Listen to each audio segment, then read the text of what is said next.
Secondo i dati ufficiali del 2022, tra i 17.846 lavoratori della scuola in provincia di Venezia, ben 6.631 sono precari, più di un terzo. Una situazione che anche quest'anno, secondo la CGIL, ha dato origine ad un vero e proprio caos nelle scuole veneziane. Come sempre purtroppo iniziamo con il segno del meno perché nonostante che venga poi dichiarato attraverso la stampa tutti in cattedra, purtroppo ahimè molte saranno le cattedre scoperte oppure coperte, e questo speriamo che possa avvenire, con dei supplenti, quindi alimentando sempre di più un grande precariato. Secondo la CGIL veneziana, decine e decine di docenti hanno presentato mail di reclamo in cui chiedevano una rettifica dei punteggi, ma l'ufficio scolastico provinciale non ha dato alcun seguito a queste richieste.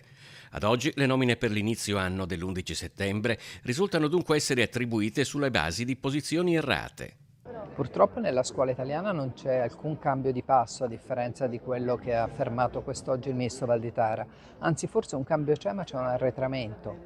perché il numero dei supplenti del personale a tempo determinato aumenterà il prossimo anno, parliamo di 250.000 tra docenti e ATA,